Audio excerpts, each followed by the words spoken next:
2. So you have to respect the good spirits which preside in these historians of morality, but it is unfortunately a fact that historical spirit itself is lacking in them. They have been left in the lurch by all the good spirits of history itself. As is now established philosophical practice, they all think in a way that is essentially unhistorical. This can't be doubted.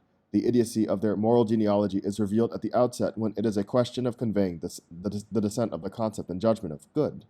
Originally, they decree, unegoistic acts were praised and called good by their recipients, in other words, by the people to whom they were useful. Later, everyone forgot the origin of the praise, and because such acts had always been habitually praised as good, people also began to experience them as such, as if they were something good as such. We can see at once their first deduction contains all the typical traits of idiosyncratic English psychologists. We have usefulness, forgetting, habit, and finally, error, all as the basis of a respect for values of which the higher man has hitherto been proud, as though it were a sort of general privilege of mankind. This pride must be humbled, this valuation devalued. Has that been achieved? Now for me, it is obvious that the real breeding ground for the concept good has been sought and located in the wrong place by this theory.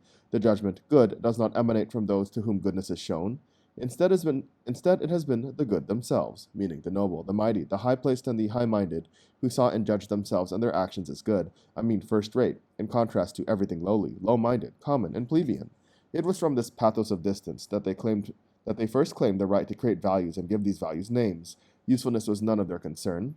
The standpoint of usefulness is as alien and inappropriate as it can be to such a heated eruption of the highest rank ordering and rank defining value judgments.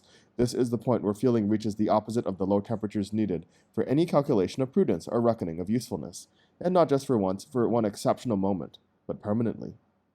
The pathos of nobility and distance, as I said, the continuing and predominant feeling of complete and fundamental superiority of a higher ruling kind in relation to a lower kind, to those below. That is the origin of the antithesis good and bad. The seigneurial privilege of giving names even allows us to conceive of the origin of language itself as a manifestation of the power of the rulers. They say, this is so and so. They set the seal on everything and everywhere. And they set their seal on everything and every occurrence with a sound, and thereby take possession of it, as it were. It is because of this origin that, from the outset, the word good is absolutely not necessarily attached to unegoistic actions, as the superstition of these moral genealogists would have it. On the contrary, it is only with a decline of aristocratic value judgments that this whole antithesis between egoistic and unegoistic forces itself more and more on man's conscience. It is, to use my language, the herd instinct, which, with that, finally gets its word in and makes words. And even then, it takes long enough for this instinct to become sufficiently dominant for the evaluation of moral values to become enmeshed and embedded in the antithesis, as is the case in contemporary Europe, for example. The prejudice which takes moral, unegoistic, and désintéressé as equivalent terms already rules with the power of a fixed idea and mental illness.